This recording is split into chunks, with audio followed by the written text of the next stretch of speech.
Alô, amigos, bem-vindos ao Gente que Fala ao vivo, de meio-dia a 1 pela Rádio Trianon, AM 740 São Paulo, Rádio Universal, AM 810 Santos e AltV, www.altv.com.br, com reapresentação 6 horas da tarde. E também 11h30 da noite, TV Guarulhos, canal 3 da NET, canal 20 UHF. Nosso site www.gentequefala.com.br, nossa página Facebook/programa Gente que Fala, o Twitter à sua disposição também, @GenteQueFalaM, o WhatsApp é São Paulo 11 974012235, chat no site da AltV, ainda um telefone que fica à sua disposição, também é São Paulo 11 50526622. Participando desta edição de Gente que Fala, sociólogo César Calegari. Prazer tê-lo aqui, Calegari. Meu prazer. Você é membro do Conselho Nacional de Educação? Isso mesmo. Já colaboro com o Conselho Nacional já há 9 anos. Uma pergunta extremamente indiscreta. O que faz o Conselho Nacional de Educação com o atual estágio que nós temos na educação? Bom, todas as diretrizes curriculares, portanto, aquilo que organiza o trabalho dos professores nas escolas públicas brasileiras, desde a educação infantil até o ensino médio, passando pelo ensino fundamental, são definidas pelo Conselho Nacional de Educação. Nesse instante mesmo, por conta do Plano Nacional de Educação, será o Conselho Nacional que vai definir a chamada Base Nacional Curricular Comum, que é algo muito importante para melhorar a educação no Brasil. Se o governo aplica ou não, já foge da alçada do Conselho. Mas aí todos os governos haverão de aplicar, porque aí isso estabelece normas mandatórias para municípios, governos estaduais e até no que tange ao governo federal, também para o governo da União. Também conosco o jornalista Fernando Jorge. Prazer tê-lo aqui, Fernando Jorge. Muito prazer, Zancopé Simões. Quantos títulos você já produziu, Fernando Jorge? Sei como escritor. Eu creio que já escrevi mais de 20 livros, fora os de encomenda. O que são livros de encomenda? Um maníaco, né? Mas o que são livros de encomenda? Amo a cultura, a literatura, e sou essencialmente biógrafo. Aí saíram agora 5 obras de minha autoria que estavam esgotadas. Vida e Poesia Lobilac, que foi proibido de entrar na Academia Brasileira de Letras pelo Austrégésilo de Ataíde, que era presidente daquela casa, porque eu descrevi nessa obra a vida boêmia do Bilac. E esse meu livro aqui saiu agora, a 6ª edição, e eu quero agradecer aqui a Adriana Calcanhoto, essa cantora, entre aspas. Muito obrigado, Adriana Calcanhoto.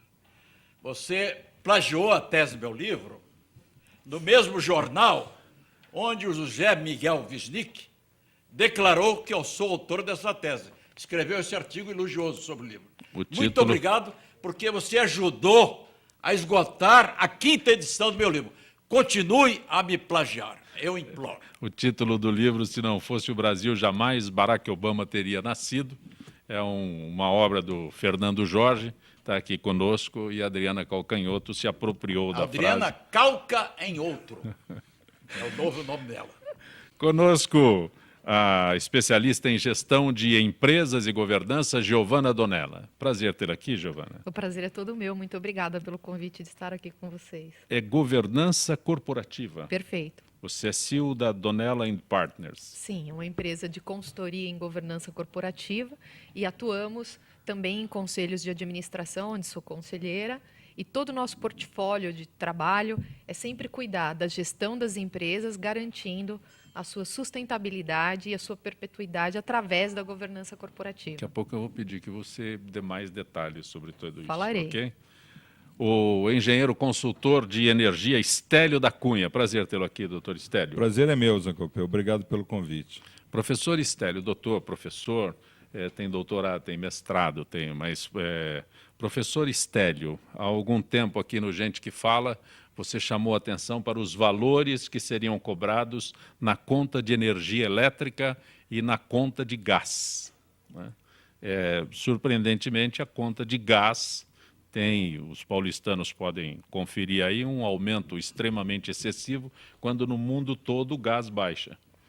Na realidade, o Brasil, Preço do gás baixo. a energia no Brasil, né, o balanço energético brasileiro é um cavalo sem jockey no momento, né? Ninguém sabe quem comanda nada, tá? É uma manada, né? Então, nós passamos anos pagando por um gás que a gente não retirava da Bolívia. Aí o índio boliviano veio aqui, negociou com o nordestino lá de Pernambuco, lá o Lula. O Lula não deve entender nada do que é megawatt, esse tipo de coisa. E nem é para entender, né? Porque a pessoa está na rapadura ainda lá por cima nessa época. Então, o que aconteceu? Deu para o índio o que ele queria. Então, agora a gente paga pelo gás que a gente necessita um preço que não está no mercado internacional. Por isso que, na época, né, nós não éramos ainda na televisão, nós éramos só no rádio, eu brigava muito para esse contrato internacional não sair. E foi o primeiro grande feito do Lula no panorama internacional, né? O contrato do gás com a Bolívia, se lembra? Sim, que o Evo Morales esteve aqui no Brasil várias vezes, né? Aquele negócio todo, pagelança, né? Teve aquele negócio todo. Então, hoje, o Brasil ele está aí amarrado a um take or pay, né? Agora, se ele faz o take, se ele realmente pega, ele paga dobrado. Que foi o que esse grande legado petista aí que nós estamos. Então, no mundo hoje, empresas de gás não têm mais valor. A gente viu agora a British Gas, né, sendo encampada pela Royal Dutch, né, em troca de ação, né, coisa banal, né, porque gás não tem mais valor nesse ponto, né, que tem valor é água. E nós ficamos assim. Então, a sua energia elétrica é alta porque não tem água, sua energia é alta porque o gás a gente paga um absurdo, sua energia é alta, então você não pode gerar mais produtos e serviços e você não consegue agregar valor ao que você faz, porque você tem que diminuir, você tem que trabalhar sob custo, né? Então, você não agrega valor. Bom, um assunto que chama a atenção de todos, está em todos os jornais, aliás, há meses. Corrupção descoberta pela Operação Lava Jato e a má gestão da companhia levaram a Petrobras a apurar seu primeiro prejuízo em 23 anos. A estatal teve perda líquida de 21 bilhões 600 milhões no ano passado. Em 2013, registrou 23 bilhões 600 milhões de lucro. Resultados de 2014 foram corroídos por pagamento de propinas, desvalorização de ativos e grandes projetos que não saíram do papel. Calegari, Giovana, Estélio, Fernando. Bom, essa situação da Petrobras é realmente lamentável, né? Porque, enfim, uma das grandes marcas do Brasil, né? Uma das maiores empresas do mundo, passando por essa situação de degradação moral, né? Isso é uma coisa gravíssima. E, felizmente, está sendo apurado, né? Pela primeira vez, várias pessoas na cadeia, né? Já condenados, inclusive. Ontem mesmo, hoje vi nos jornais já alguns dos ex-diretores da Petrobras já recebendo as suas primeiras condenações, virão mais para esses próprios, né? E isso é importante que se apure para o fundo mesmo, e com todas as consequências que isso tem. Agora, no caso da Petrobras, né, é importante verificar que esse prejuízo, que é a primeira vez em 23 anos, tem também uma ligação muito grande com a queda do valor do petróleo como commodity internacional, né? Nós todos sabemos que, enfim, os países árabes baixaram o preço do petróleo, baixaram significativamente para tentar concorrer com as empresas que extraíam petróleo do xisto betuminoso nos Estados Unidos. E essa queda da commodity, porque a Petrobras produz uma commodity, portanto, uma mercadoria que tem valor no mercado internacional. E essa queda contribuiu significativamente para que, enfim, os resultados desse balanço também chegassem a essa expressão preocupante, embora eu pessoalmente acho que a Petrobras, por aquilo que tem, não apenas em termos de reserva, mas cabedal técnico posto exatamente no seu pessoal, seus técnicos e profissionais, é claro que a Petrobras vai se recuperar e nós continuaremos a ter uma grande empresa internacional, né, numa área vital, que é a área da energia proveniente do petróleo. Vou guardar você para daqui a pouco. Giovana. Não, sem dúvida, esse é um exemplo de um grande aprendizado, porque a gente entende que todas situações como essas que aconteceram na Petrobras traz não só para quem está lá, mas para todo mundo que está olhando, que é o povo também, uma grande lição. E acho que o que a gente aprende muito forte nisso é que, independente dos resultados que estão ocorrendo agora, é olhar para a base, o porquê isso aconteceu. E se nós olharmos isso do aspecto de uma boa governança corporativa, nós entendemos que os pilares fundamentais de uma boa governança corporativa, embora estivessem instituídos lá, não foram utilizados nem os recursos e nem a operação como deveria ser. Exemplo, um dos grandes pilares da governança corporativa é a responsabilidade corporativa. O que é a responsabilidade corporativa? É nós olharmos para a empresa, para o patrimônio da empresa, preocupados com a perenidade desse negócio, com a perpetuidade desse negócio e, fundamentalmente, uma coisa que estamos utilizando todos os recursos e o bem dessa companhia para os acionistas dessa companhia e todo o meio que ele envolve.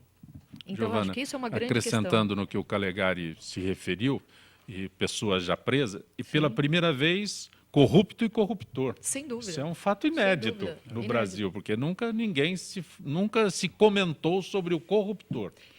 E mais ainda, porque quando a gente está falando nessas partes e a gente entra dentro dessa responsabilidade corporativa, um aspecto fundamental da governança é que todas as decisões estratégicas e importantes e fundamentais para o negócio sejam tomadas e elaboradas pelo seu conselho e pela sua estrutura de alta administração, sem fazer envolvimentos externos, envolvimentos políticos ou agregados externos, que é o que ocorreu ali. Então, um exemplo típico de aprendizado, onde a gente tem aí pela frente uma grande lição de como conduzir uma boa governança corporativa. Lição cara, hein? Lição cara. Lição extremamente cara.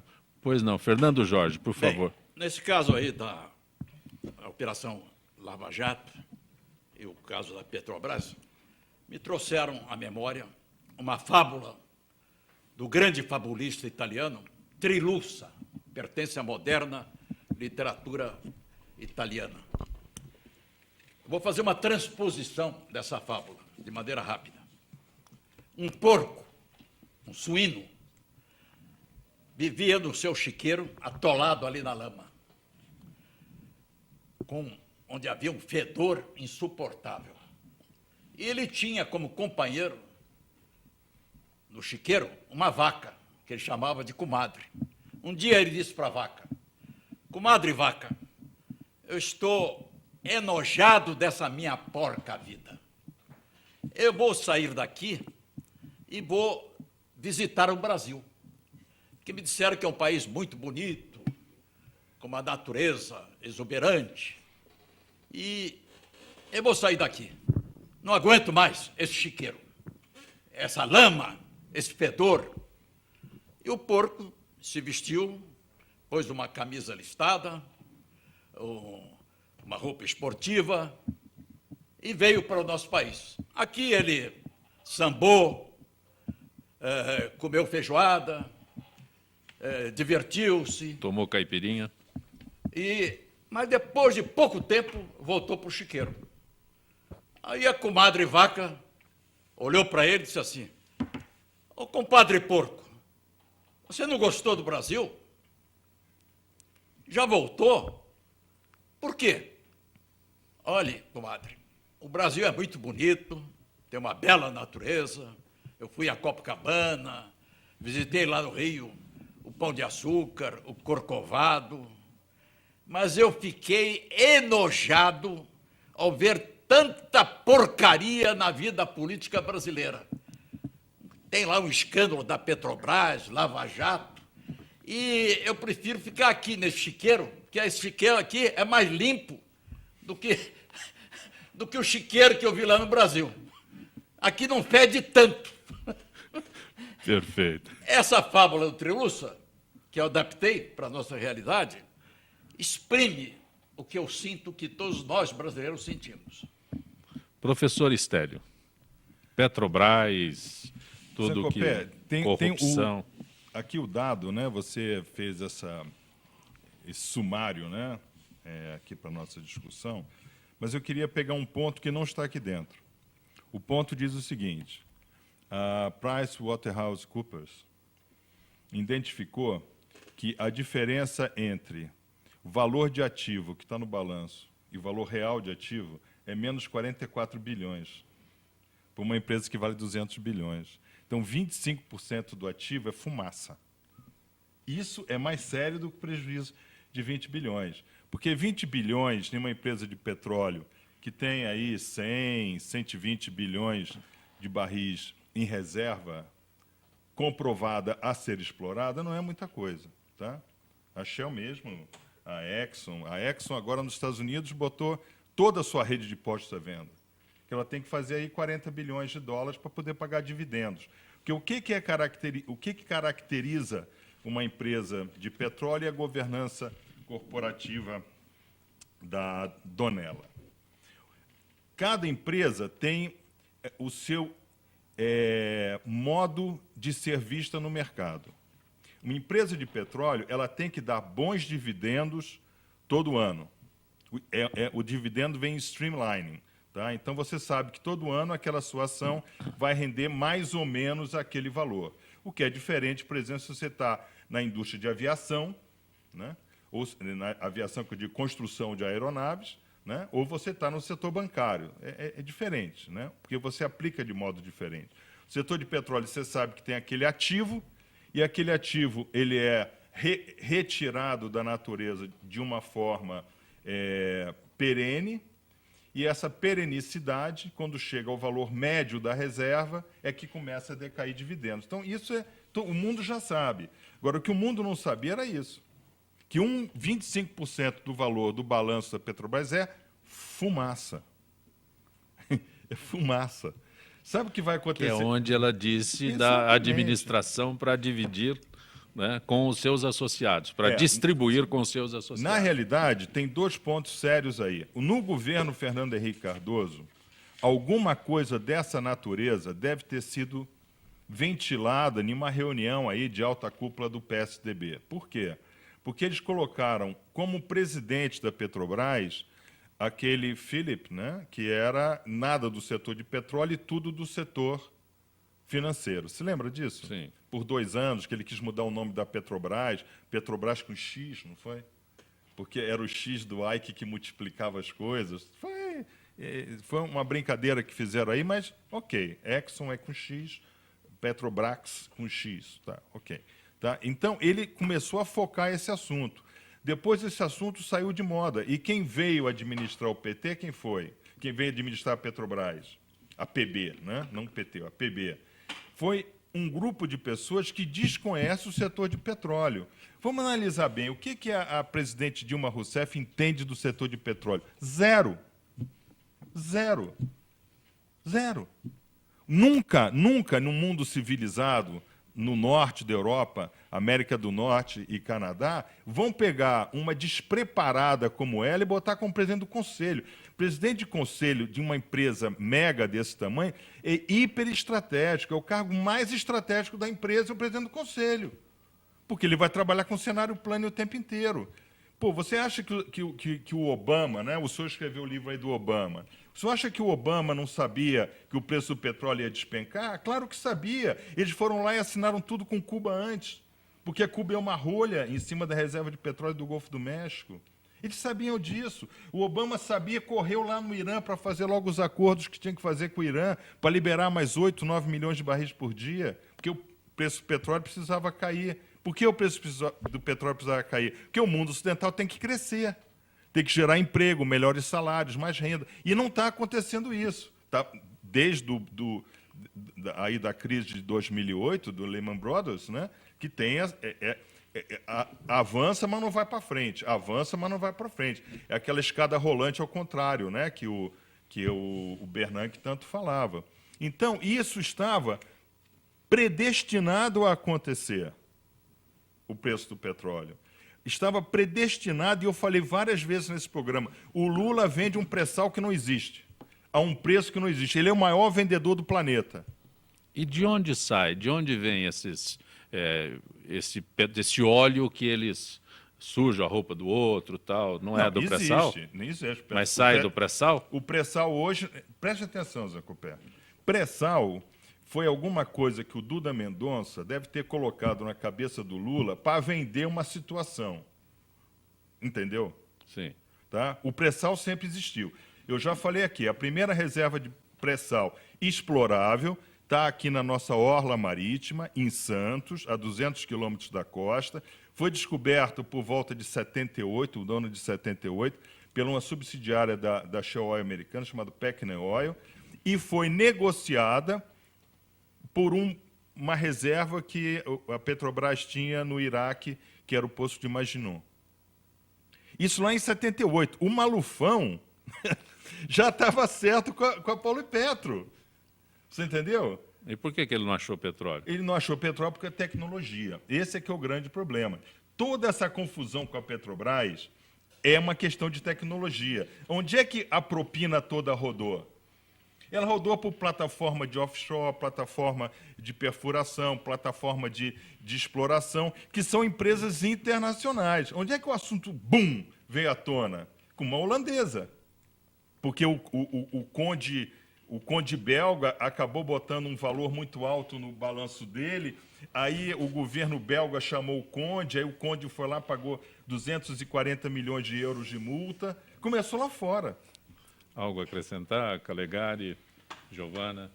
Não, eu apenas quero reafirmar que, apenas uma observação, a presidente Dilma Rousseff foi presidente do Conselho da Petrobras porque ela era ministra das Minas e Energia, né? Então, não é uma pessoa assim tão despreparada como você está dizendo. Eu acho ela despreparada. Eu não acho, né? Tanto é que ela...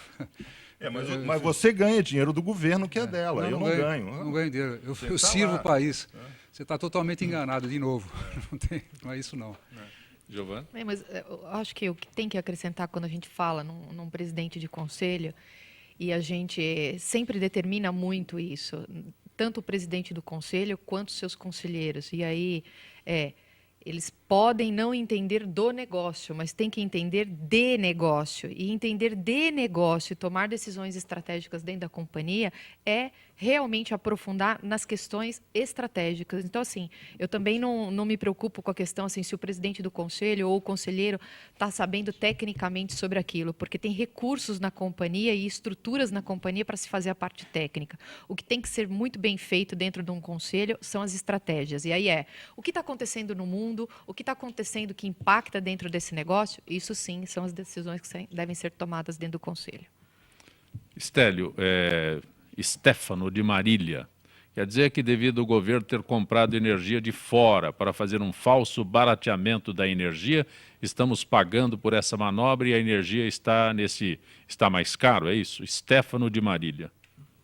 Não, nós não estamos comprando energia de fora, né? O gás, esse acordo com o gás da Bolívia já tem há bastante tempo, né? O pricing, né? A memória de cálculo do pricing é que tem que ser revista, né? Porque nós estamos pagando a eles, né, ao gás natural do passado, tem que pagar o preço do dia. Giovana, deixa eu acrescentar contigo aqui.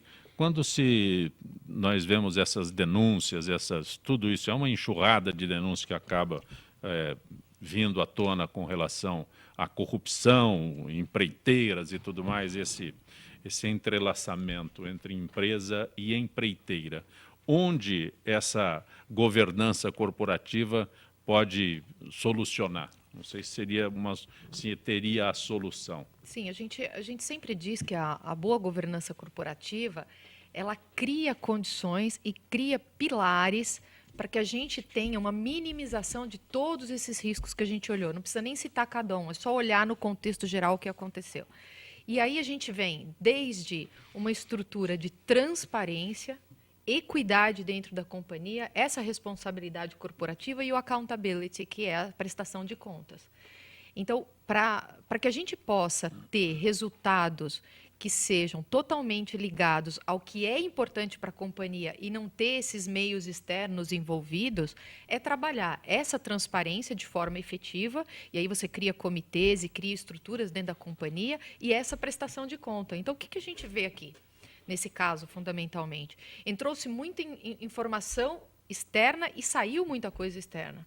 A gente não olhou para os pilares de uma forma efetiva e conclusiva para se operar da forma que tem que ser operarizado. E é a partir daí que surgem esses entraves e essas facilidades de se desestruturar a organização. Então, o que a gente observa tipicamente aqui é que, embora tenha sido instituída uma boa governança, embora teoricamente existisse, ela não estava funcionando na prática. E a operação dela também não, porque caso tivesse, a gente não teria todos esses aspectos externos envolvidos. Começando pela PwC, né? Sim. Porque 88 bilhões sumiram do fluxo de caixa e não E foi ninguém sabia onde percebido. estava. Então, Então, quer dizer, transparência aí sabe o e que é, Zancopé? accountability. 88 bilhões, se some de qualquer lugar, a pessoa percebe. Você percebe, porque você começa a ir a banco com muito mais frequência para fazer o fluxo de caixa da empresa girar, entendeu? Sabe? Então, quer dizer, o que acontecia? Não entendi esse valor que você está falando aí. Não, Para mim é um negócio astronômico. 88 chocado, bilhões é o que 88 sumiu bilhões. do fluxo de caixa da empresa. Sim. Ou seja, se colocou 88 bilhões e 88 bilhões não apareceu. Tanto assim que agora a própria PwC, o que ela coloca? Ela coloca que existe uma diferença de 44 bilhões de ativo declarado para ativo existente. É reconhecimento, né? É. Reconhecimento. E eles Mas reconheceram isso. Mas a questão é, se você tem, concordo plenamente com o que você está dizendo, que é nesse próprio accountability, nessa transparência, você tem que ter um grupo de pessoas que estão olhando para isso todos os dias. Então, a hora que surgiu uma pequena diferença, essa diferença já é detectada no momento. Não espera um resultado desse lá no final. Donella, aqui, nessa mesa daqui, nessa mesma posição, eu defendi um ponto e depois fui altamente criticado, porque só tinha advogado na mesa, juiz, etc. Eu disse, o erro começou da sua governança corporativa no CREA do engenheiro lá na ponta. Porque chegava uma peça superfaturada e ele via a nota fiscal. Porque agora, quando se levanta tudo, você vê que aquilo foi faturado em nota fiscal verdadeira. Essas empresas, Camargo Correia, Mendes Júnior, e essas potências, né, econômicas no Brasil, que são grupos econômicos fortes, não fazia nota fiscal fria, não. Era nota fiscal mesmo, de serviço. Então, o engenheiro que tem o CREA dele, ele olhava aquele produto e serviço ali na frente dele, ele tinha que dar aquilo como ok, ele dava e não era ok. Você está acompanhando Gente que Fala pela Rádio Trianon, AM 740 São Paulo, Rádio Universal, AM 810 Santos, AltV, www.altv.com.br e TV Guarulhos. Retornaremos em instantes.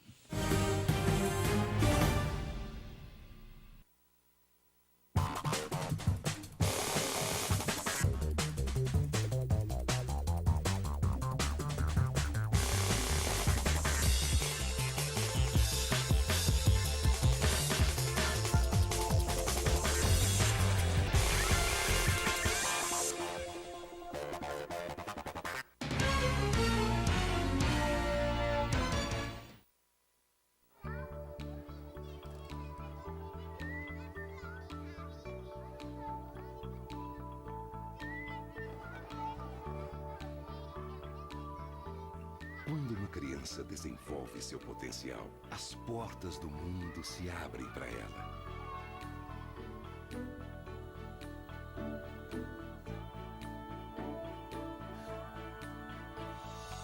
As possibilidades são infinitas e ela começa a construir o mundo em que quer viver. Ela aprende que pode transformar vidas, começando pela própria.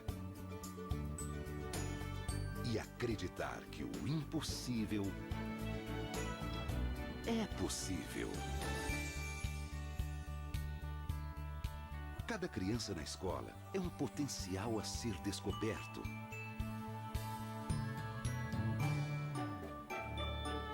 Potencial de realizar sonhos, não importa o tamanho.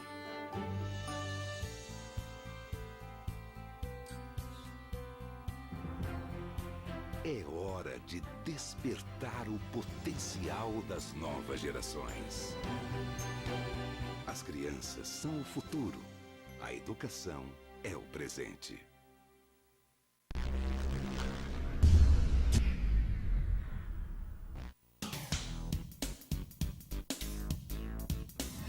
Sim, meus amigos, muito prazer, eu sou Sérgio Oliveira e estou aqui para lembrar vocês que toda segunda-feira, 9 horas da noite, eu estou aqui na TV da internet com o Futebol Alternativo TV. Sim, Série D, Série C, Copas Estaduais, as divisões de acesso, tudo aquilo que nenhum outro programa esportivo fala, tem a coragem, a capacidade de falar, nós falamos aqui na UTV. Toda segunda, 9 horas da noite, só aqui na TV da internet.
Você está acompanhando Gente que Fala pela Rádio Trianon, AM 740 São Paulo, Rádio Universal, AM 810 Santos, AltV, www.altv.com.br, com reapresentação às 6 horas da tarde, e TV Guarulhos, canal 20 UHF, canal 3 da NET, 11h30 da noite.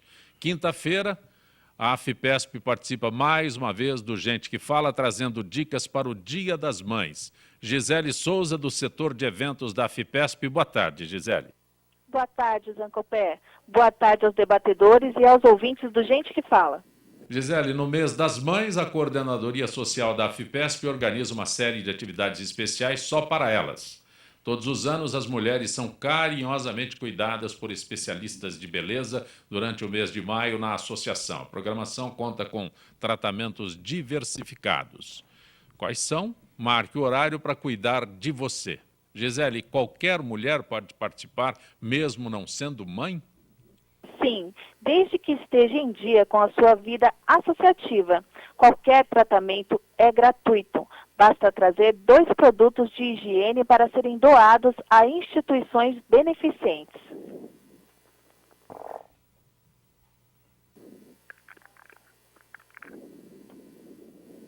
Para valer essa programação do Dia das Mães, do mês das mães? Começará a partir do 1º dia útil de maio. Do dia 4 ao dia 15, uma representante dos cosméticos Portale estará à disposição para realizar uma limpeza de pele, com a aplicação da máscara de argila facial. Os cuidados também incluem uma esfoliação e hidratação das mãos. Outros mimos especiais é a massagem realizada em cadeira projetada, que oferece total conforto. Chama-se Quick Massage. O resultado é imediato. Em 15 minutos é possível aliviar as tensões combater o estresse e promover o relaxamento muscular. Outros tipos de tratamento, Gisele? Boa pergunta, porque do dia 18 ao dia 29, quem estará na AFPESP para dar continuidade à programação é uma representante dos cosméticos Mary Kay. Essa profissional vai ensinar e dar dicas valiosas de como deixar a maquiagem mais bonita e equilibrada, lembrando sempre de que menos é mais. Quer dizer, a maquiagem tem que ser sutil e agradável aos olhos de quem vê. Mais informações, Rua Venceslau Braz, 206, ou pelos telefones 011 3293 9566 e nos finais 9592 0563 e 9572, ou pelo e-mail social@afpesp.org.br. Agradeço mais uma vez a tua gentileza com o Gente que Fala. Uma boa tarde, Gisele. Boa tarde a todos os ouvintes e a você, Zancopé. Nesta edição de Gente que Fala, o sociólogo César Calegari, a especialista em governança corporativa Giovana Donella, o engenheiro, consultor de energia Estélio da Cunha, o jornalista, escritor, historiador Fernando Jorge. Fernando Jorge é autor de uma das, eu qualifico, mas não sou a pessoa correta para isso, né, mas qualifico como a mais consistente biografia de Santos Dumont, que está para ser transformada em filme. Eu assinei o contrato, mas estou esperando, né? Até agora não vi nada. Mas O recebeu. produtor disse que está precisando de 8 ou 10 milhões de dólares. E Para aquela. produzir o filme. Será que ele foi bloqueado? Ele pagou durante mais de um ano. Será que ele foi uma quantia. bloqueado por aquela insistência de que são os americanos que inventaram o Ele foi avião? correto comigo, posso dizer isso. Sim. Chama-se Sim, é canadense. E não posso me queixar. Ele procedeu de maneira correta. Pagou-me durante quase 2 anos, mensalmente, uma quantia até elevada, para eu ceder os direitos. Jânio Quadros disse que se você fizesse, como é que é a frase dele, que eu acho extremamente Foi interessante? confidente do Jânio. Se a minha biografia for feita por Fernando Jorge, meus ossos descansarão em paz. Ele ligava, morava perto da minha casa, na rua 9 de Julho, em frente à Chácara Flora, número 880. Todo sábado de manhã ligava para mim e dizia assim, me chamava pelo diminutivo, Fernandinho, socorra-me, estou morrendo. Eu disse, mas o que aconteceu, presidente? O senhor está gripado, doente? Estou morrendo de tédio. Como assim? Esses crônicos invadem o meu lar, o meu sacrossanto tugúrio, para tirar fotografia ao meu lado. Gente que nunca os vi, nem mais gordos, nem mais magros. Candidatos a vereadores, a deputados, a prefeitos. Outro dia apareceu um candidato a prefeito de uma cidade interior, a Eloá, muito gentil, lhe serviu um cafezinho. E o desgraçado, após tomar o cafezinho, perguntou para ela, Dona Eloá, não tem aí uns bolinhos também para me servir? O que ele pensa que isso aqui é? Estalagem? Ele se abria comigo assim, contando essas coisas. César Calegari, Hélder Campos do Tatuapé, parece que a imprensa se calou com os escândalos do Estado de São Paulo, Sabesp, metrô. O que acontece? Imparcialidade não existe por aqui. Hélder Campos do Tatuapé, Calegari. Pois é, eu acho que nós chegamos numa situação no país em que nada pode ficar sem ser esclarecido, sem ser investigado. Aqui em São Paulo há muitas denúncias em relação a isso também. Não é só em São Paulo, em outros estados brasileiros. Eu tenho a impressão que a situação está um pouco congestionada no que diz respeito a Petrobras e governo federal, que está ocupando todas as páginas dos jornais, mas eu tenho confiança que o Ministério Público aqui do Estado de São Paulo, que sempre foi muito diligente, né, na apuração das responsabilidades de governos e tal, não vai deixar essas coisas acobertadas. Isso eu tenho convicção mesmo. E acho, inclusive, que o próprio governo de São Paulo não tem interesse nenhum de acobertar. Agora, é necessário que aproveitemos essa oportunidade de uma espécie de grande lavagem de roupa e de resgate das raízes para que tudo seja colocado em ordem, né? Eu acho que nós não podemos deixar que o país se desmorone, né, por conta de malfeitos e de atrapalhadas e de crimes cometidos por agentes públicos ou agentes privados também, que, como você lembrou muito bem, é a primeira vez que até os corruptores estão sendo presos, né? Mas, enfim, eu acho que todos nós temos aí a expectativa de que as coisas no Brasil sejam colocadas em ordem. Na área política, né, isso, como nós sabemos bem, às vezes demora a acontecer, né? Eu já fui parlamentar muitos anos atrás.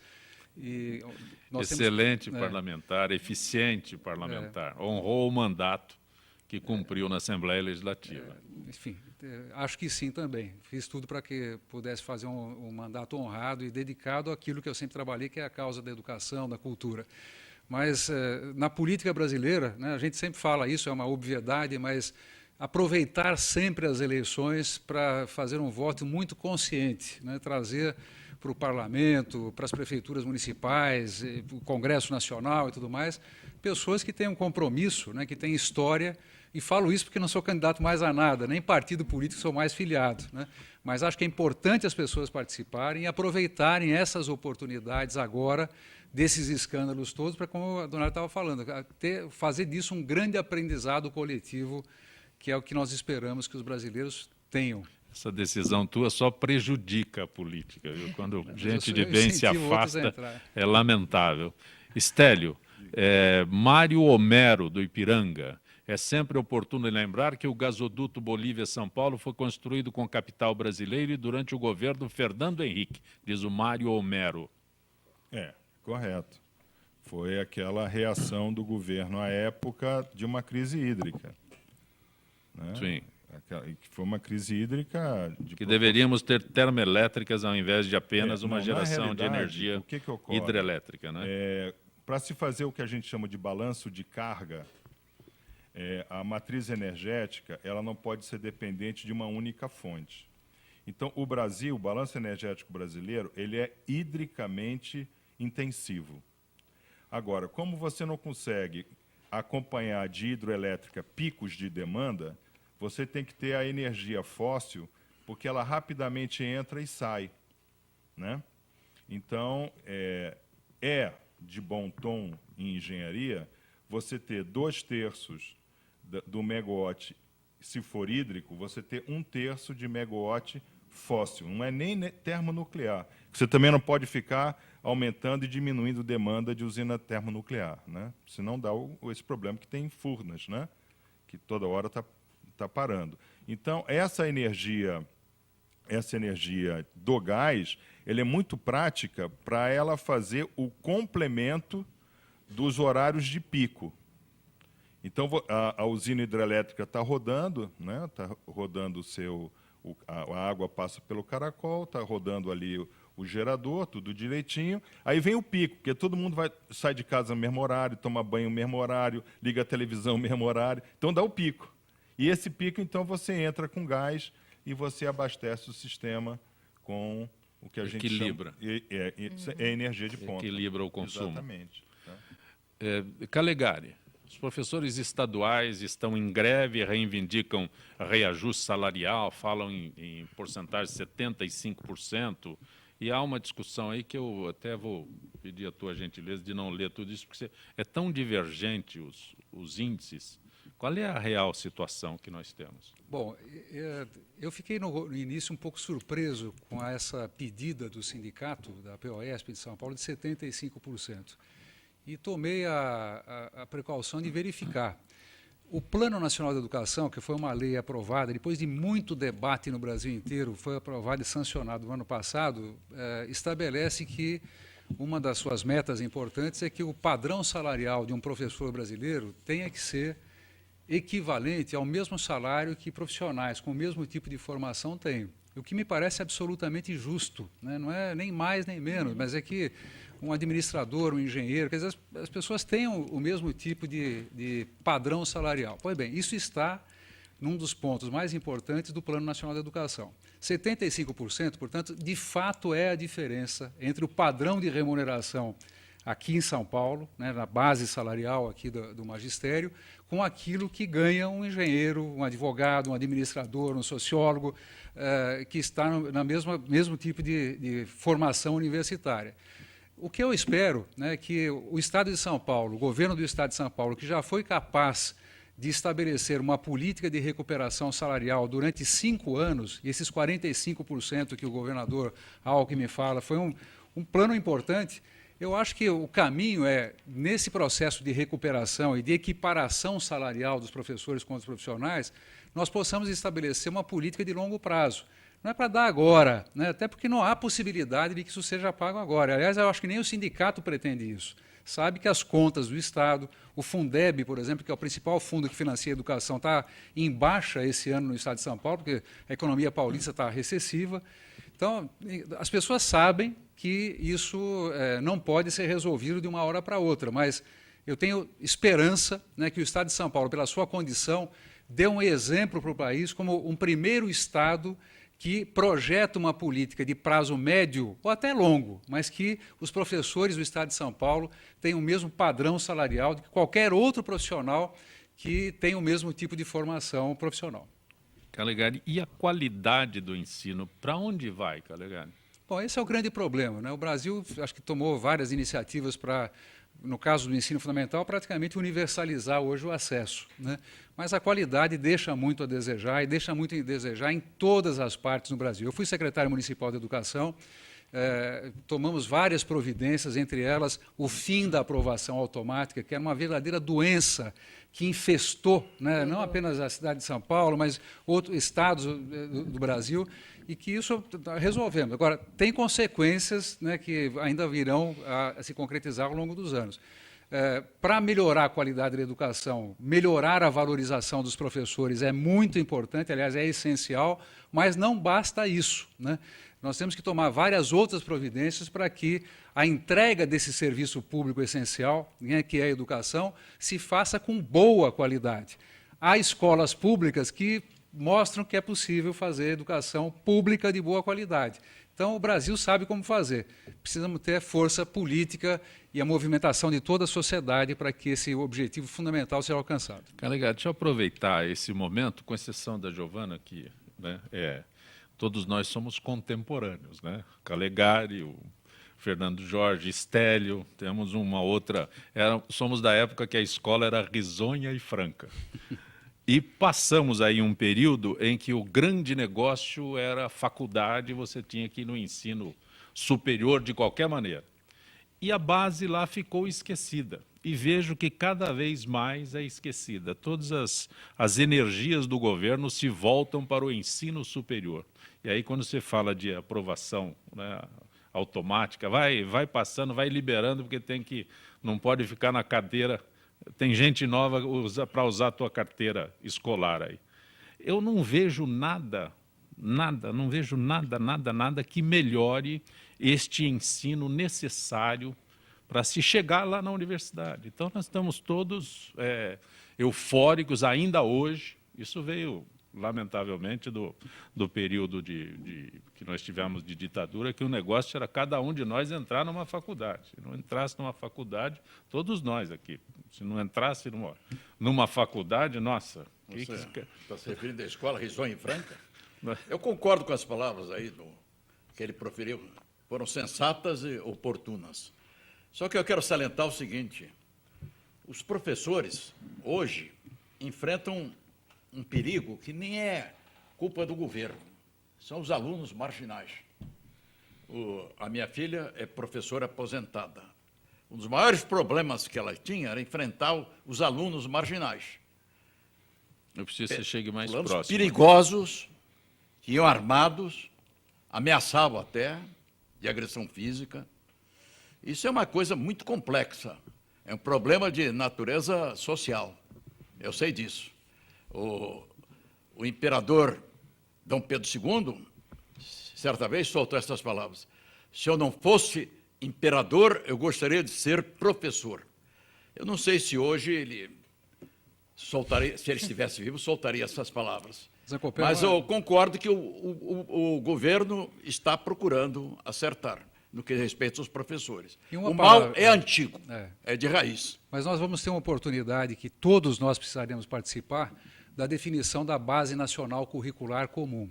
O que acontece hoje na educação básica no Brasil é que não há um direito à aprendizagem definido. E, portanto, muitas escolas sequer cumprem aquilo que poderia ser um currículo. Portanto, não chega lá. E outra coisa, não há estímulo à cultura. Mas essa definição da base curricular nacional comum, que, aliás, é um dos trabalhos que nós estamos organizando no Conselho Nacional de Educação, é algo que eu considero muito importante, porque daí se sustenta os programas de formação de professores, que é um dos grandes problemas do Brasil, a má formação de professores que ainda existe, a produção de material didático e os sistemas de avaliação. Então, eu acho que isso pode ser, daqui para frente, um dos grandes avanços da educação brasileira, a base nacional curricular comum. Estélio, Jaime do Jardim Bom Filhol, nosso indefectível Jaime. A China está emprestando mais de 3,5 bilhões de dólares para a Petrobras, mesmo com toda a campanha negativa contra a empresa. Aquele país também está emprestando para a Argentina, Venezuela, países da África. Será que países com carência financeira começarão a perceber que com o dinheiro da China não precisarão tanto de capitais americanos, europeus, FMI?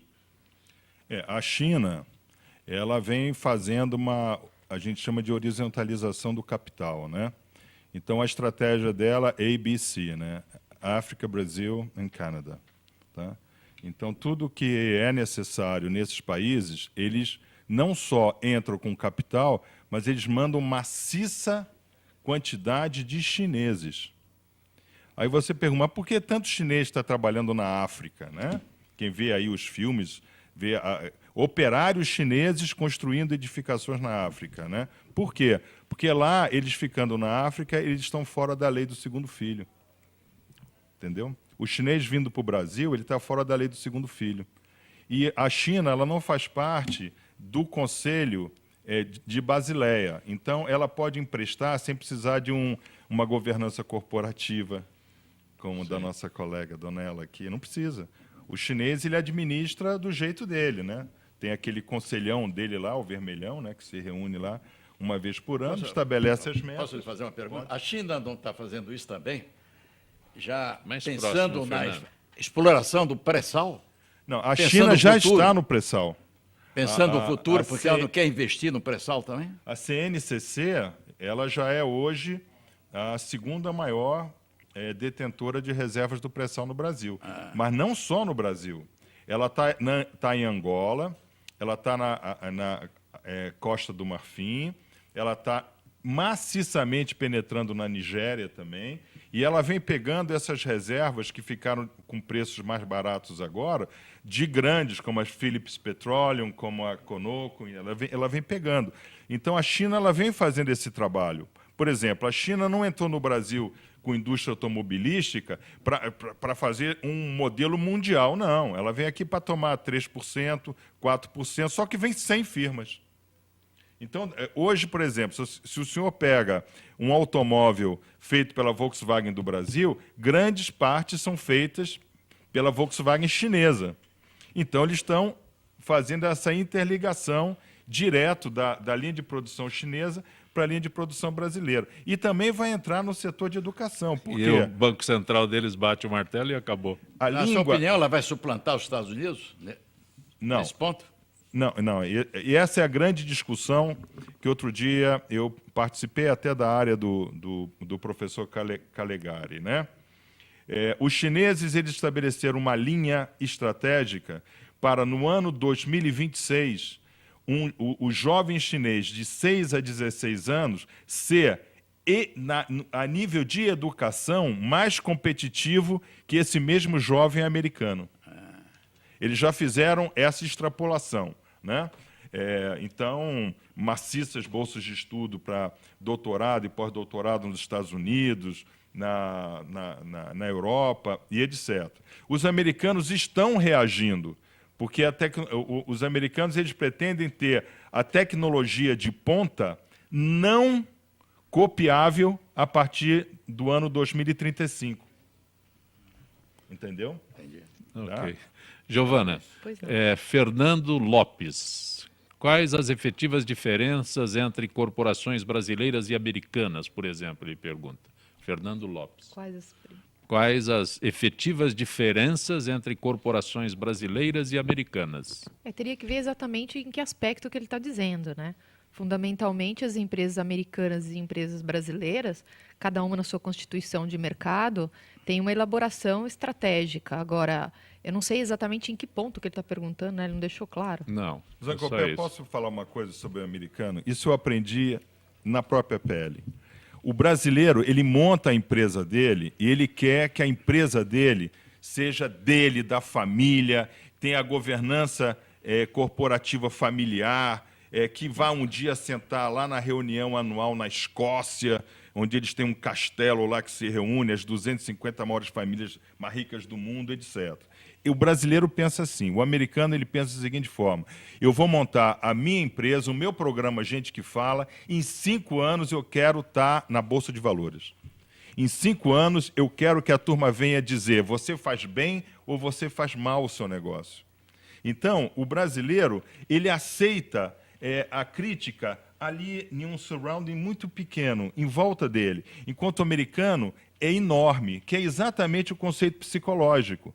A psicologia americana ele é aberta, a psicologia brasileira é fechada, entendeu? Então, se puder até acrescentar, em função até disso, se é essa a pergunta dele, que a estrutura do americano é uma estrutura de perenidade. E não importa se essa perenidade está dentro dos mesmos aspectos de acionistas iniciais. Então, você tem uma empresa que tem acionistas X hoje, né? E como o professor colocou muito bem, você faz uma venda de estrutura de capitais e essa perenidade ela é toda constituída dentro do próprio conselho para que ela se dure 50, 100 anos, 150, onde todos os aspectos de estrutura estratégica são definidos para anos. Então, isso realmente acontece muito em empresas americanas, que é o que hoje as empresas brasileiras, dentro dos aspectos de governança, estão começando a se preocupar e olhar para o que é sustentabilidade e o que é perenidade de uma companhia. Giovana Donella, agradeço a tua gentileza de ter participado do nosso Obrigada, Gente que eu Fala. que agradeço. É muito bom tê-la aqui. Calegari, eu repito aqui, a vida política perde muito com a tua ausência. Mas eu não deixei ele o gente- militar, Zé Copé. Pelo contrário, hoje... Mas eu quero você com mandato combativo, a gente eficiente, precisa como disso, se né? mostrou durante o período que teve na Assembleia Obrigado. Legislativa. Obrigado pela oportunidade de estar aqui novamente também. Grande abraço. Retorne mais vezes. Consiga uma vaga na tua agenda. Estélio, professor Estélio. obrigado, Zé grato Copé, por ter tê-lo vindo. no projeto. Estão lembrando que você tem Eu 2 já vi, livros para eu já vi. sortear. É por isso que eu vou encerrar com o Fernando Jorge, agradecer a gentileza Obrigado. do Fernando Jorge participar do nosso uma honra, é um Gente que prazer. Fala e informar que 2 livros do Fernando Jorge, Vida e Poesia de Olavo Bilac, Marcelo Melo da Lapa, e se não fosse o Brasil, Barack Obama jamais teria existido, por Eduardo Gonçalves do Ipiranga. São aqueles que recebem o nosso presente aqui do Fernando Jorge. E ele vai autografar, faz questão de autografar. Gente que Fala tem na direção-geral jornalista Fausto Camunha, diretora de produção Zenilda Salvato, redação Raela Brandão, Pedro Esquiavon, na pauta José Carlos Sicarelli, produção cultural Ricardo Godoy, na rádio Trianon, Neildo Neres, Cléo Rodrigues, Ricardo Valim, Benê, na direção da UTV Alberto Luquete, na técnica James Eduardo, Marcelo Fontan, Iago Matsumoto, Sérgio Oliveira. Estaremos de volta amanhã, meio-dia. Gratos, até lá.